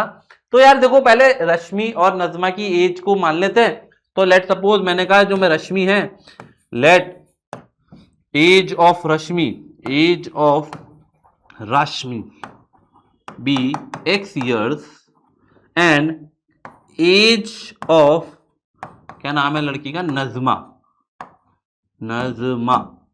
की एज मान लेते हैं y years। हमने ये दोनों एज मान ली। अब ये कह रहा है 3 साल पहले, अकॉर्डिंग टू द क्वेश्चन अगर मैं बात करूं, यहां लिख देता हूं 3 years ago, 3 years ago, 3 साल पहले कितनी होगी, आप बोलोगे x माइनस 3, और y माइनस 3 और 10 ईयर लेटर एज कितनी हो जाएगी x प्लस 10 और y प्लस 10 होगी कि नहीं होगी? यही होगी। ईयर्स लगाना ना भूलें वरना क्या होगा, टीचर मार्क्स काट लेगा। हर जगह लगाना है ऐसे ईयर्स, है ना। तो ये हमने पूरी एज निकाल ली अभी। अब क्वेश्चन क्या कह रहा है? According to the question 3 year ago, 3 साल पहले रश्मि वॉज, रश्मि क्या है x minus 3 was 3 times thrice old age Najma y minus 3। सही है, ये इक्वेशन बन जाएगी, है ना। तो आप इसको सॉल्व कर लोगे, जो जाएगा x माइनस, ये इधर आ जाएगा 3y, है ना, और ये 3 3 9 उधर जाएगा तो कितना हो जाएगा माइनस का 6। ये मेरी पहली इक्वेशन। दूसरी क्वेश्चन देखते हैं। 10 ईयर लेटर, 10 साल बाद रश्मि विल बी, रश्मि कौन है x plus 10, Rashmi will be twice old age y plus 10। तो यहां से भी आपकी इक्वेशन निकल जाएगी। ये मान लीजिए पहली थी तो हो जाएगी x माइनस 2y 20, उधर जाएगा तो कितना बचेगा 10। ठीक है, दो इक्वेशन, दो वेरिएबल निकल गए। अब क्या करें सर? कुछ नहीं करना, दोनों इक्वेशन को ऐड कर दो, x या माइनस कर दो, माइनस कर दें, माइनस कर देते हैं। तो ये हो जाएगा माइनस, ये हो जाएगा प्लस, ये हो जाएगा प्लस, ये तो कैंसिल हो जाएगा, यहाँ बचेगा y, यहाँ बचेगा 16 ईयर। तो y कौन है? y है नजमा। तो नजमा की एज कितनी हो गई 16 ईयर, है ना। और x की वैल्यू निकालनी है तो y की वैल्यू पुट कर दो 16 दूनी 34, 32 इधर लाएंगे प्लस हो जाएगा, कितना जाएगा 42। तो आप क्या x की वैल्यू कितनी आ जाएगी 42 ईयर्स। तो आपको यहां स्टेटमेंट लिखना है the age of Rashmi is equals to कितना, कौन थी रश्मि x, तो बोलोगे 42 ईयर्स, और age of Najma will be 16 years. ठीक है, तो ये इस तरीके से क्वेश्चन किया जाता है। और एज वाले क्वेश्चन डेफिनेटली सीबीएसई वाले स्कूल में, मतलब सीबीएसई बोर्ड हो या किसी भी बोर्ड की बात करूं मैं, मतलब कोई भी बोर्ड हो, मैं नहीं कह रहा कि सीबीएसई, आप किसी भी बोर्ड से बिलोंग करते हो, ये क्वेश्चन 110% एग्जाम में आता है। क्या बोला मैंने? आप किसी भी बोर्ड से बिलोंग करते हो बेटा, किसी भी दुनिया के किसी भी कोने से, अगर आपके बोर्ड में linear equation in two variable वाला चैप्टर है तो ये सवाल, ऐसा सवाल, मिलता जुलता सवाल आपके एग्जाम में आएगा ही आएगा। ठीक है, तो यहां तो हमें एक चीज क्लियर हो गई कि भैया ये सवाल हमारे एग्जाम में आ सकता है। ठीक है, आगे चलते हैं। एक सवाल और है, father and his son decided to sum their age. अब भाई ये कह रहे हैं कि पापा और जो बच्चा है उन्होंने अपनी सम जो एज है उसको ऐड करा। जैसे मान लीजिए तुम्हारी एज 15 है, पापा की एज 45 है, आपने ऐड कर लिया 60 हो गया। तो ऐसे ये कह रहा है father and son decided to sum their age. तो मान लीजिए मैंने बोला कि let age of father be x years and age of son is equal to y years। तो इन्होंने बोला कि भाई सम कर रहे हैं तो x प्लस वाई की वैल्यू कितनी आ रही है 60 आ रही है। पहली इक्वेशन तो यहीं से निकल गई। फिर कह रहा है, ये तो हुई क्या, फिर क्या कह रहा है 6 ईयर अगो, 6 साल पहले। तो आप बोलोगे 6 ईयर अगो क्या होगा, 6 ईयर अगो फादर की एज कितनी हो जाएगी, फादर की एज कितनी हो जाएगी, आप बोलोगे फादर की एज हो जाएगी x माइनस 6 और सन की कितनी हो जाएगी, सन की हो जाएगी y माइनस 6। आपने बोला दोनों निकाल ली। अब आगे क्वेश्चन क्या कह रहा है कि 6 year ago father was, father कौन है x minus 6 was 5 times of son, मतलब y माइनस 6।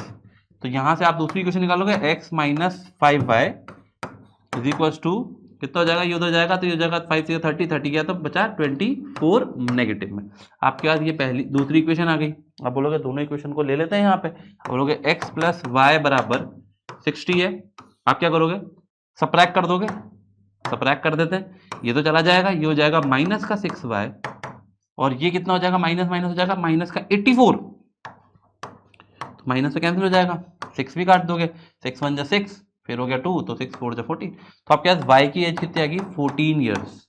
y कौन है भाई, y कौन है, y है सर बच्चा, बच्चे की एज 14 है, बच्चे की एज 14 है।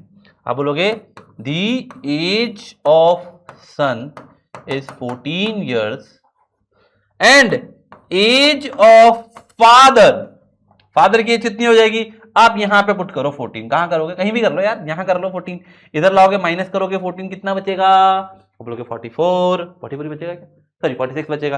तो फादर की एज कितनी हो जाएगी? y जो है वो इक्वल टू हो जाएगा 60 माइनस 14 जिस इज इक्वल टू 46 ईयर्स। तो इस तरीके से आप ये क्वेश्चन सॉल्व कर सकते हो और ये हमें अच्छे से आना भी चाहिए, है ना? अच्छा, पूछा क्वेश्चन में सिर्फ सन की एज है तो हम यहीं तक भी छोड़ सकते थे क्वेश्चन, लेकिन मेरे को पता है मेरे प्यारे प्यारे बच्चों पे कुछ गड़बड़ तुम कर चुके हो क्या नहीं कर चुके हो? हमने क्वेश्चन ढंग से नहीं पढ़ा पूरा भी, और आपने भी नहीं पढ़ा होगा मुझे पता है, तो इसीलिए कहते हैं कि क्वेश्चन ढंग से पढ़ो। मैंने स्टार्टिंग में क्या बोला था? क्वेश्चन ढंग से पढ़ो। क्वेश्चन क्या कह रहा है? 6 years from now son age will be, 6 साल बाद पूछ रहा है और तुम ये छोड़कर आ गए तो तुम्हारे, तो आपसे फाइनल आंसर क्या पूछा है? The age of son 6 year later will be 14 plus 6 that is equals to 20 years। समझ में आया? अब ये सवाल अब जाकर कंप्लीट हुआ है ना? हम लोग क्या सोचते हैं कि हमें पता है, हमने क्वेश्चन पढ़ा, ओवर कॉन्फिडेंस वाले जो बच्चे होते हैं ना वो ये सोचते हैं हमने क्वेश्चन पढ़ा, फादर और सन की एज पूछी होगी, डायरेक्ट निकाल के छोड़ जाते हैं, और ऐसी गलतियां हम अक्सर कर देते हैं। ठीक है, तो इसलिए देखो 2022 में ऐसा सवाल आया है। चलिए अगला सवाल देखते हैं। अगला सवाल यार क्या कहते हो, कर लोगे? कसम से पक्का? मेरी कसम नहीं खानी है, मैं कौन हूं? इकलौता हूं मैं, मेरी कसम नहीं खानी है ना? तो चलो क्वेश्चन नंबर 4 मान लेते हैं, ये है ना होमवर्क ले आपके लिए। 14 नंबर क्वेश्चन है, वैसा का वैसा क्वेश्चन है, 5 year हेंस मतलब बाद में, है ना, कि भाई फादर की एज इतनी है, ये है वो है, बस राम और सन, राम है और सन है। तो ये क्वेश्चन आप कर सकते हो, अभी जो हम पिछला सवाल करके आए हैं वैसा का वैसा सवाल है, लेकिन यार देखो प्लीज करने के बाद आंसर कमेंट में डाल देना। मैं फिर कह रहा हूं, एज वाले क्वेश्चन भी एग्जाम में पूछे जाते हैं, बिल्कुल पूछे जाते हैं। चलिए अब बात करते हैं problem based on numbers. Numbers मतलब संख्याएं, जो 2, 4, 8 2 डिजिट नंबर, 3 डिजिट नंबर, इन पर भी क्वेश्चन एग्जाम में पूछे जाते हैं। तो भैया क्वेश्चन क्या है? पहला क्वेश्चन से स्टार्ट करते हैं। एक क्वेश्चन मैं करूंगा, एक क्वेश्चन आप करोगे, दोनों मिलके करेंगे तभी हम अच्छे मार्क्स तक पहुंच पाएंगे। पहला तुम समझ लो, दूसरा तुम कर लेना। 2 डिजिट नंबर, भाई 2 डिजिट का नंबर है। पहली बात तो कि 2 डिजिट का नंबर है, तो 2 डिजिट में हमें एक चीज समझ लेनी चाहिए। जैसे मान लो नंबर है 38, तो बचपन में याद है आपने इसको कैसे लिखा था? 30 + 8 लिखा था, याद है कि नहीं याद है? ये 10 डिजिट होता था, इसको 10 से मल्टीप्लाई करते थे, यूनिट होता था। अगर ये होता 348 तो आप 300 + 40 + 8 करते, है ना? तो ये हमें याद रखना है यहां पर भी करते हुए। तो मान लीजिए मैंने 10 डिजिट को मान लिया x, let 10 digit equals to x and 1 digit equals to y। ठीक है, तो रिक्वायर्ड नंबर क्या होगा? यहां पे इसी तरीके से लिखना है, required number is equals to 10x + y। आई बात समझ में? Required number is equals to 10x + y। अब ये क्या कह रहा है? Such that the product of the digit is 12, मतलब कि जो डिजिट है, अच्छा डिजिट जैसे मैंने बोला अगर मान लो 43 होता तो 4 × 3 कितना आएगा? 12। अब यहाँ 40 × 3 नहीं करना है ना, तो 4 × 3 मतलब आप बोलोगे x × y, x × y is equal to 12। ये मेरी पहली इक्वेशन बनी। आगे चलते हैं। When 36 added to the number, भैया क्वेश्चन जो कह रहा है वही करते हैं। देखो नंबर में 10x + y में 36 ऐड कर दो, कर दिया sir, to this number the digit interchange their places. तो डिजिट इंटरचेंज कर लेगी, यहां आ जाएगा, ये यहां आ जाएगा, तो मतलब ये हो जाएगा 10y + x। अब आप बोलोगे इनको उठा लो यहां, तो हो जाएगा 10x - x + y - 10y is equals to कितना? Is equals to -36। आपने कहा कि सर ये हमारे पास इक्वेशन बनकर आ जाएगी, ये हो जाएगा 9x - 9y - 36। सही है, तो आप बोलोगे सर ये तो काम ही खत्म हो गया, 9 से डिवाइड कर लेते एक बार, तो आप बोलोगे x - y is equals to कितना? डिवाइड करेंगे तो कितना हो जाएगा? 9 से करेंगे तो -4। तो काम करते हैं ना, यहां से मैं इसको ले आता हूं, इसको ले आता हूं इधर, और उसको ले जाता हूं उधर, या y को ले जाता हूं उधर। तो y की वैल्यू कितनी आ जाएगी मेरे पास? x + 4 आ जाएगी। आएगी कि नहीं आएगी? y की वैल्यू x + 4 आ गई। अब ये मेरी दूसरी इक्वेशन मान लो।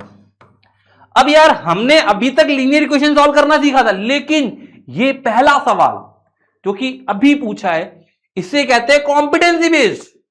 क्या बोल रहा हूं मैं? ऐसे सवाल जिसमें एक ही क्वेश्चन में दो कॉन्सेप्ट है उसे कहते हैं कॉम्पिटेंसी बेस्ड। अब देखो यहां क्या घुमाया इन्होंने, यहां पर आपको यहां प्रोडक्ट दिया हुआ है और यहां आपको लीनियर इक्वेशन दी है, तो हमको क्या करना है, हमको एक में से दूसरे की वैल्यू पुट कर लेनी। हम करते हैं कि ये y की वैल्यू यहां पुट कर देते हैं ना, क्या करें, put y is equal to x plus 4 in equation 1। तो मैंने यहां पे पुट करा x इंटू एक्स प्लस 4 बराबर, अरे अरे अरे y बराबर ये 36 4 था, गड़बड़ तो नहीं कर, अच्छा बराबर 12, सॉरी बराबर 12, मैंने गड़बड़ इधर नहीं करी, इधर ध्यान नहीं दिया। तो ये वैल्यू यहां पुट करिए तो इज इक्वल टू 12 आ जाएगा। आप बोलोगे ये तो बहुत आसान होता है, x square plus 4x minus का 12। तो आप बोलोगे ये कैसे आएगा 12, माइनस का 12 है तो कैसे आएगा, 6 2 जा 12। तो आप बोलोगे हो जाएगा x plus square plus 6x minus 2x minus का 12। ठीक है, तो देखो यहाँ पे x प्लस 6 आ गया और x माइनस 2 आ गया, दो वैल्यूज आ गई आपके पास, है ना। तो आपके पास एक वैल्यू आई x की वैल्यू माइनस 6, भैया ये क्या होगा, रिजेक्टेड। हमें रिजेक्ट करना है ना, रिजेक्ट इसलिए करना है भाई कि मैं नेगेटिव की बात ही नहीं कर रहे अभी हमें ना। फिर x इज इक्वल टू 2, अगर x की वैल्यू 2 है तो y की वैल्यू कितनी हो जाएगी, 6 हो जाएगी। तो आपके पास रिक्वायर्ड नंबर क्या होगा, required number is equal to 10x plus y। तो 20 प्लस 6 26, तो ये आपका आंसर हो गया। समझ गए? तो इस तरीके से इस सवाल को किया जाता है और ऐसे सवाल भी आपके एग्जाम में पूछे जाने के चांसेस बहुत सारे होते हैं, बट यही होते हैं कॉम्पिटेंसी बेस्ड। ऐसे सवाल जो एक से ज्यादा कॉन्सेप्ट यूज कर रहे हैं उन्हें हम कॉम्पिटेंसी बेस्ड के फॉर्म में लेते हैं। ठीक है, चलिए आगे चलते हैं अगले सवाल पर। अगला सवाल मैं चाहता हूं कि आप लोग करें, आराम से बैठ के देखो, पॉज कर लो वीडियो, कुछ भी करो मुझे नहीं मतलब, तुम अभी करोगे इसी वक्त, मैं वेट करने को तैयार हूं, करो अभी, तुम्हारे पास टाइम तुम्हारा स्टार्ट हो गया है, तुम करो, वीडियो पॉज करो और आंसर सॉल्व करके मुझे दे दो अभी फटाफट। देखो होमवर्क तो है ही सही, लेकिन अगर अभी कर लोगे तो मेरे को ज्यादा अच्छा लगेगा, है ना। तो बहुत सिंपल सवाल है, मैं आपको इसको थोड़ा सा हिंट दे देता हूं, कुछ बच्चों ने कर लिया होगा आई होप, है ना। Sum of the digit of 2 digit number is 9। अब भैया ये सम की बात कर रहा हूं, वहां पे क्या था, वो था प्रोडक्ट, तो ये हो जाएगा x plus y is equal to 9। x मान लो वही टेंस और ये मान लो यूनिट, ठीक है, यूनिट डिजिट, है ना। Also 9 times of the number is twice the number obtained by reversing। मतलब ये नंबर क्या हो जाएगा, 10x plus y, है ना। Also 9 time of this number is equals to twice the number interchange मतलब 10x 10y plus x 10y plus x। ये आपकी पहली इक्वेशन थी, ये आपसे दूसरी इक्वेशन बनाएंगे और आप इसे सॉल्व करके आंसर कमेंट कर देंगे। क्लियर है? बहुत अच्छे। चलिए आगे चलते हैं। Application based on the fraction. Fraction मतलब जो रेशियो में होते हैं 1/2 1/5, फ्रैक्शन मतलब बटे में, है ना। उन पर कैसे क्वेश्चन बनते हैं वो देखते हैं। पहला सवाल देखते हैं, कहां गया भाई पहला सवाल देखते हैं। ये पहला सवाल आपके सामने 2024 का है। क्वेश्चन कह रहा है if we add 1 numerator and subtract denominator. तो भाई क्या कह रहा है, पहले न्यूमरेटर डिनोमिनेटर मान लो। तो हमने बोला let the fraction be x upon y. हमने फ्रैक्शन को x अपॉन वाई मान लिया। क्या करा हमने, फ्रैक्शन को x अपॉन वाई मान लिया। अब ये कह रहा है if we add 1 to the numerator, x में +1 करा और डिनोमिनेटर में एक सबट्रैक्ट कर दिया, y में -1 किया, तो डिनोमिनेटर मतलब डिनोमिनेटर में कर दिया a fraction reduce to 1, fraction 1 बन जाएगा। तो आप बोलो क्रॉस मल्टीप्लाई कर देते हैं यार, x +1 बराबर y -1, इसको इधर ले आओ, इसको इधर ले आओ, x - y बराबर -2। ये मेरी पहली इक्वेशन। आगे बढ़ते हैं। इफ इट बिकम 1/2, फ्रैक्शन जो है वो 1/2 बन जाएगा। थोड़ा सा नीचे लिख देता हूं, फ्रैक्शन जो है वो 1/2 बन जाएगा if we only add 1 to the denominator. If we only add 1 to the denominator, find the fraction. तो आप फिर क्रॉस मल्टीप्लाई कर दोगे, तो 2x is equal to xy + 1, इसको ले आओगे इधर, 2x - y बराबर 1 + 1, है ना। तो ये आपकी दूसरी इक्वेशन। आप बोलोगे दो इक्वेशन आ गए, दो वेरिएबल आ गए, आप बोलोगे सॉल्व कर देते हैं। x माइनस वाई बराबर माइनस का 2, फिर 2x माइनस वाई बराबर का 1 प्लस का 1 है, कोई दिक्कत नहीं है, कोई मत लिखो। फिर आप बोलोगे सर इनको सब्ट्रैक्ट करना पड़ेगा, सब्ट्रैक्ट करने से ये कैंसिल हो जाएगा, ये हो जाएगा x माइनस का और ये हो जाएगा माइनस का 3, तो x की वैल्यू आ जाएगी 3। x की वैल्यू अगर 3 आ गई तो y की वैल्यू क्या आएगी, चेक कर लो, कहीं पे पुट कर दो। कहां करें, यहाँ पुट कर दें, यहाँ 3 पुट करोगे इधर आएगा तो माइनस का 5 है ना, 3 पुट करोगे तो माइनस का 5 हो जाएगा, ये माइनस का 5 होते आपके पास y की वैल्यू हो जाएगी 5। तो रिक्वायर्ड फ्रैक्शन क्या होगा, required fraction is equal to 3/5। Required fraction is 3/5। तो ये भी बहुत ही प्यारा, बहुत ही उम्दा सवाल है।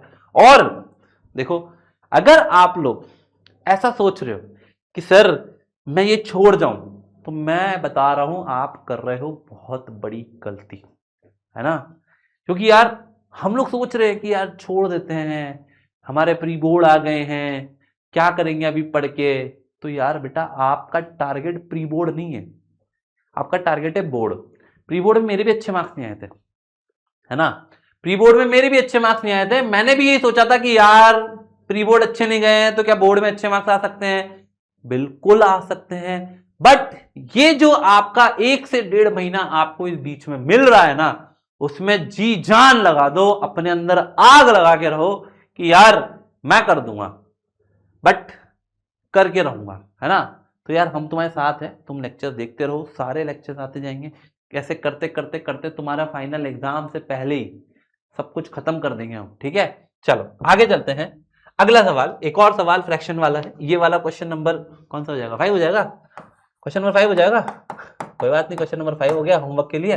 फ्रैक्शन बिकम 1/3, वही है देखो, fraction become 1/3 if 1 subtracted from the numerator and it become 1/4। अब देखो इसमें तो एक ही काम करना है, पहले न्यूमरेटर से 1 माइनस करना है, तो x minus 1 is equal to 1, x minus 1 upon y is equal to 1/3। फिर it become 1/4 when 8 is added, मतलब x upon y plus 8 is equal to 1/4। भाई दो इक्वेशन दो वेरिएबल खटाखट सॉल्व कर देंगे, वाह भाई का। चलो भैया आंसर दे दो फटाफट कमेंट में।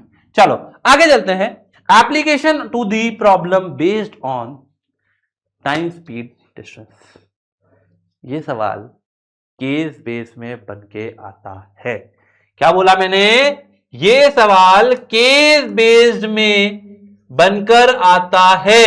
हमें इसको बहुत इंपॉर्टेंस देनी है, हमें समझ लेना है। अगर आपने एक क्वेश्चन समझ लिया, सिर्फ एक, आपके सारे क्वेश्चन सेम लॉजिक पर बनेंगे। बट एक क्वेश्चन मैं समझाऊंगा, अगला क्वेश्चन तुम लोग करके मुझे आंसर दोगे कमेंट के अंदर। और जो नहीं देगा ना वो समझ लेना, फिर मैं नाराज हो जाऊंगा तुमसे, फिर अगला लेक्चर नहीं लाऊंगा, ठीक है। चलो तो देखते हैं, अ boat goes 30 kilometre upstream and 44 kilometre downstream in 10 hours. मतलब अपस्ट्रीम डाउनस्ट्रीम समझाओ सर, हमें यही नहीं समझ में आ रहा। क्वेश्चन तो बाद में समझेंगे, पर ये अपस्ट्रीम डाउनस्ट्रीम क्या होता है।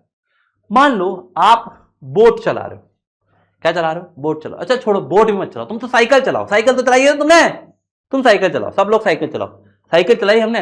अब मान लीजिए कोई ओवर ब्रिज आ गया, ऐसे ब्रिज आ गया, तो ब्रिज पे जब साइकिल चढ़ा रहे हो तो क्या होगा, ब्रिज में पीछे तुम्हें ग्रेविटी धक्का मारती है कि नहीं मारती धक्का, क्योंकि ढलान है तो आप पीछे भी जाओगे आगे भी जाओगे, ताकत लगाओगे, बहुत ताकत लगानी पड़ेगी। अरे सर ताकत लगा के मैं तो थक गया भाई, है ना। फिर जैसे तैसे तुम अपनी साइकिल लेके यहां तक पहुंच भी जाओगे, हैं। ये मेरे साइकिल का थोड़ी अच्छी साइकिल नहीं है ना। यहां तक जैसे जैसे पहुंच भी जाओगे, अब थक गए सर, अब क्या होगा, अब जैसे यहां आ गए, जैसे छोड़ोगे साइकिल नीचे अपने आप भागेगी, क्यों, ग्रेविटी खींच रही है। तो आप जाओगे है ना, ऐसे ही जाओगे कि नहीं जाओगे, बिल्कुल जाओगे। बस सेम लॉजिक यूज करके हम पूरा का पूरा ये चैप्टर का जो केस बेस है वो कर सकते हैं। कैसे हुआ सर, समझते हैं। अब अपस्ट्रीम डाउनस्ट्रीम समझते हैं। मान लीजिए पानी जो है, पानी तो हमेशा ऐसे ही बहेगा। अगर मान लो ये ऊंचा वाला पार्ट है, ये पहाड़ है और ये जमीन है, तो पानी ऐसे ही बह रहा होगा। अब आप यहां बोट चला रहे हैं, क्या चला रहे हैं भैया, आप बोट चला रहे हैं। अब तुम बोट पर आ गए, तुम खतरनाक हो। अब यहां जब बोट चला रहे होगे तो आपकी कुछ स्पीड होगी, पानी की कुछ स्पीड होगी, वो धक्का मारेगा। मान लीजिए बोट की स्पीड, इसमें हम क्या करेंगे, let speed of boat in still water. अच्छा एक बात और बताऊं मैं आपको, ये क्वेश्चन है ना, ये क्वेश्चन किलोमीटर पर आवर, ये क्वेश्चन किलोमीटर इसलिए लिया क्योंकि यहां किलोमीटर लिखा हो, ये क्वेश्चन से आपका क्वाड्रेटिक इक्वेशन भी सज जाएगा, क्योंकि क्वाड्रेटिक इक्वेशन में सेम सवाल आ सकते हैं। ये x है और speed of stream is equal to y kilometre per hour. ठीक है, तो ये x है और ये y है। अब तुम ऊपर जाओगे तो बोट को धक्का मिलेगा, तो एक्चुअल स्पीड क्या हो जाएगी, x माइनस वाई। लेकिन वहीं अगर तुम यहां पर आ रहे हो, मान लो ये x थी तो हो जाएगी x माइनस वाई, और जब इधर आ रहे हो तो हो जाएगी x प्लस वाई, क्योंकि धक्का देगा तो में दो स्पीड होगी, है ना। तो मैं कहूं अगर स्पीड फॉर अपस्ट्रीम आप बोलोगे अपस्ट्रीम जाने के लिए x minus y kilometre per hour लगेगा, तो टाइम कितना लगेगा, यहां पर टाइम कितना लगेगा, इसको मैं बोलता हूं t1। टाइम क्या लगेगा, आप बोलोगे सर इसके लिए टाइम कितना लगेगा, आप बोलोगे डिस्टेंस अपॉन स्पीड, तो डिस्टेंस कितनी है 30, तो 30 upon x minus y hour. फिर मैंने कहा स्पीड फॉर डाउनस्ट्रीम, अभी आप लिख के आए हो कितनी, x plus y kilometre per hour. अब मैं कहूं टाइम क्या लगेगा इसके लिए, t2, ये है केस 1 बेटा, है ना, ध्यान रखना ये है केस 1। t2 कितना हो जाएगा, आप बोलोगे स्पीड डिस्टेंस कितनी है 44 upon x plus y hour. ये आपने सॉल्व कर दिया। ठीक है, यहां तक तो मेरे ख्याल से सबको क्लियर है, इसे इरेज कर देते हैं। यहां तक आई होप सबको समझ में आ गया है ना। अब ये कह रहा है कि ऊपर जाने में नीचे आने में 10 घंटे लग रहे हैं पहले केस में, तो आप बोलोगे ऊपर जाने का टाइम कितना था, ऊपर जाने का टाइम कितना था, आप बोलोगे 30 अपॉन एक्स माइनस वाई, नीचे आने का कितना था 44 अपॉन एक्स प्लस वाई, कितना टाइम लग रहा है 10 घंटे। ये मेरी पहली इक्वेशन। फिर दूसरा केस देखो, वही same case, it in 13 hour it can go 40 kilometre upstream and 55 kilometre downstream. तो वापस से सेम बनेगा 40 upon x minus y plus 55 upon x plus y is equal to 13। ये हमारा दूसरा इक्वेशन बनकर सामने आ गया। आया कि नहीं आया, आई होप यहां तक सब समझ में आ गया होगा। अब ये क्वेश्चन करने के लिए एक छोटा सा काम करना होता है कि भाई ये 1 upon x minus y 1 upon x plus y, तो हमने कहा 1 अपॉन एक्स माइनस वाई को ले लिया u और 1 अपॉन एक्स प्लस वाई को ले लिया हमने v। ठीक है, तो इक्वेशन क्या बन जाएगी 30u plus 44v is equal to 10। ये मेरी तीसरी इक्वेशन मान लीजिए, और 40u plus 55v is equal to 13 ये मेरी चौथी इक्वेशन मान लीजिए। अब आपके पास ये इक्वेशंस आ चुकी हैं, आप इन इक्वेशन को सॉल्व करेंगे और यहां से u और v की वैल्यू निकालेंगे। आप लोग निकालो बताओ कमेंट में क्या आ रही है, x और u को, और u और v की वैल्यू बतानी, बस u और v की वैल्यू बतानी है और कुछ नहीं बताना है। कुछ बच्चों की आ गई है, कुछ बच्चे कह रहे हैं सर u की वैल्यू 1/5 है और v की वैल्यू 1/11 है, यही बता रहे हो। लेकिन सर u क्या है, u तो 1/x माइनस वाई है, तो मैं बोलूंगा x minus y is equal to 5 है और x plus y is equal to 11 है। तो आप बोलोगे दोनों इक्वेशन ऐड कर दो तो 2x इज इक्वल टू 16 हो जाएगा, तो x की वैल्यू कितनी आ जाएगी 8 किलोमीटर पर आवर। अच्छा y की वैल्यू कितनी आएगी, आप बोलोगे यहाँ पे पुट कर दो, उधर जाएगा तो 3 हो जाएगा, तो 3 किलोमीटर पर आवर। ये आपके कौन आ गया, y आ गया। मतलब बोट की स्ट्रीम मतलब स्पीड स्टिल वाटर में कितनी है 8, और बोट जो स्ट्रीम है जो पानी चल रहा है वो किससे चल रहा है 3 किलोमीटर पर आवर की स्पीड से चल रहा है। ये क्वेश्चन बहुत ज्यादा इंपॉर्टेंट है, आप चाहे माने या ना माने, मैंने देखा है पिछले कई सालों में ऐसे सवाल केस बेस में भी आए हैं। ये क्वेश्चन 2024 में सीधा पूछा है, आप देख सकते हो, है ना। 2024 में टाइम स्पीड वाला क्वेश्चन पूछा है। एनसीईआरटी में सवाल नहीं होने के बाद भी सीबीएसई बोर्ड में सवाल पूछ रहा है ना। तो हमें ये चीज ध्यान रखनी है कि ये क्वेश्चन कैसे होगा, कैसे करना है, सारी चीजें समझनी है। बस पढ़ते जाना है, ठीक है। अब एक सवाल ये है, Ritu can draw row a downstream 20 kilometre in 2 hour, upstream in 4 hour and in 2 hour है इन 4 किलोमीटर, अच्छा 4 किलोमीटर इन 2 आवर, सही है। 20 kilometre in 2 hour, 4 kilometre in 2 hour. Find her speed rowing in still water and speed of current. अब ये current का मतलब क्या होता है? करंट का मतलब भी स्ट्रीम होता है ना। तो ये है क्वेश्चन नंबर 6 जो आपको एज अ होमवर्क कंप्लीट कर लेना है और मुझे आंसर कमेंट में देना है। ये कंपलसरी सबके लिए, अगर नहीं दे रहे हो तो समझ लो तुम्हारे एग्जाम में ऐसा सवाल आ गया और तुम आजू बाजू देखते रह जाओगे, ठीक है। तो पहले तो ये समझ लो कि हमें सारे क्वेश्चन अच्छे से कर लेने है ना। और जो ये लिस्ट है सारे क्वेश्चंस की, ये पीडीएफ आपको टेलीग्राम पे मिल जाएगी या फिर आप ये लिंक में से ऐप डाउनलोड कर लो, वहां मिल जाएगा।